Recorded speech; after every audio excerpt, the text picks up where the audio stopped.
책. 내가 중학교 때였으니 참 오래전 일이다. 학교 앞에서 병아리 한 마리를 사서 애지중지 돌봤다. 보드라운 노란 솜털 한 뭉치가 식구들의 발걸음을 졸졸 따라다녔다. 삐약삐약 소리로 가족에게 웃음을 주었다. 나는 학교에서 돌아오면 병아리와 같이 놀았다. 작은 부리를 벌려 모이와 물을 먹는 모습이 마냥 귀엽고 신기했다. 일주일이나 지나갔을까? 그만 병아리가 즉사했다. 이유인 즉슨 병아리가 뒤따른 것을 모르고 엄마가 닫은 미닫이 문에 끼어 죽었다는 것이다. 그날 나는 대성통곡했다.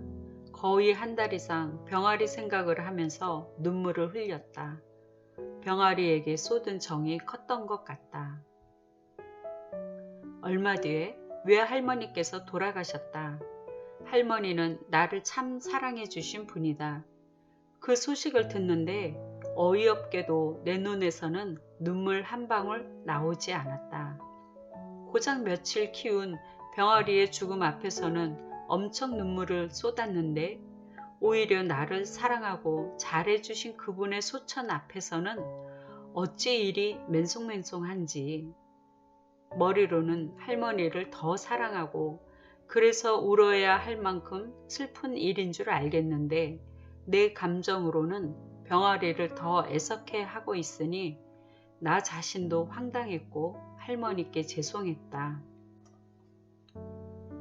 내 주변에서도 이와 비슷한 일들이 있었다. 반려견이 죽었다고 엉엉 울면서 내게 기도 요청했던 불신자가 있었고 며칠 전에도 역시 반려견의 죽음에 계속 눈물이 난다고 알려온 지인이 있었다. 내게 병아리 사건이 있었기에 그들의 마음을 모르는 바는 아니다. 겨우 며칠을 같이 한 동물과의 이별도 힘들었는데 지인은 10년 이상 함께 했으니 거의 식구나 다름없을 터였다. 그래도 한편 아쉬움은 남았다.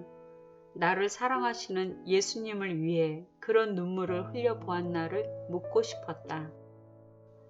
나는 학창시절에 복음을 듣고 예수님을 영접했다.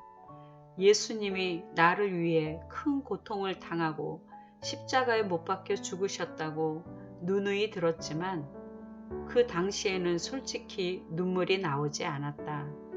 아무리 눈물을 흘리려 해도 그런 감정이 생기지 않았다.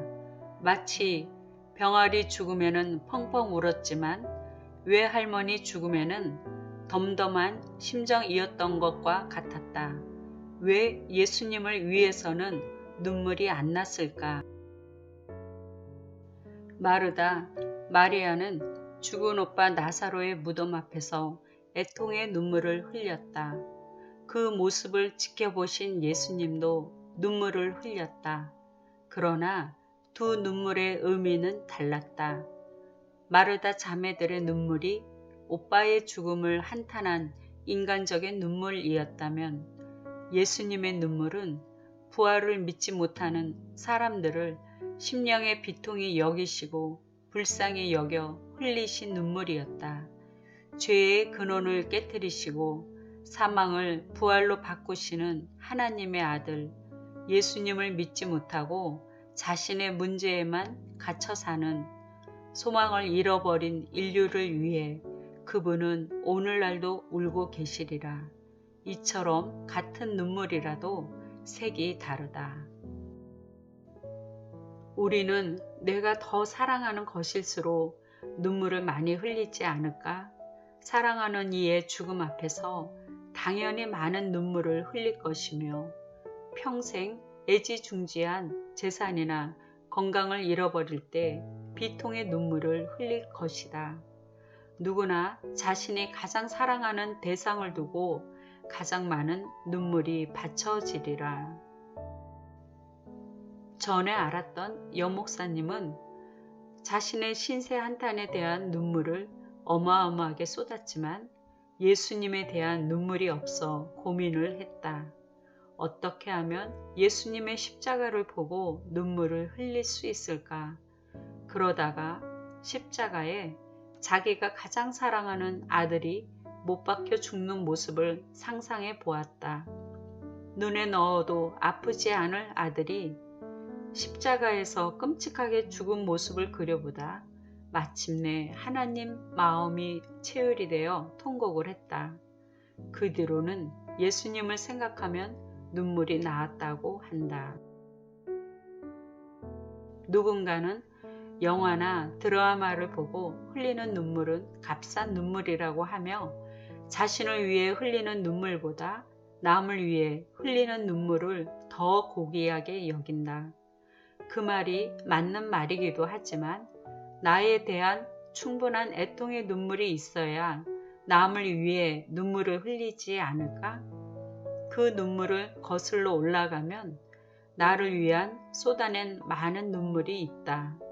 처음에는 자기 연민의 눈물이었고 원통의 눈물이었고 남을 탓하고 내게 주어진 환경을 거부하는 눈물이었다. 그 마음을 그대로 주님께 쏟아내면서 점차 눈물은 내 죄에 대한 애통이 되었다. 죄. 온통 죄로 가득 찬 내 영혼을 보니 그저 눈물이 나왔다. 눈물은 내 죄를 씻어냈다. 영혼과 몸이 가벼워졌다. 죄를 용서해 주신 그분이 보였다. 그분은 오래전부터 나를 지켜봐주고 기다려주신 예수님. 그 전에도 예수님을 사랑한다고 그분 위에 몸바쳐 일해왔으나 정작 예수님의 마음을 잘 알지 못했다. 예수님의 진정한 사랑을 발견하고선 나는 감사와 찬양을 멈출 수가 없었다. 사랑하는 하나님께 눈물로 예배하며 기도했다. 감격하여 울고 내 죄 때문에 울었다. 한참 후에 다른 이들을 위한 눈물도 흘리게 됐다. 처음에는 나를 위해 울었지만 예수님을 만난 후에는 그분이 좋아서 울고 이웃을 향한 눈물도 주셨다. 눈물의 색이 달라질수록 내 영혼의 기쁨은 반대로 커져만 간다.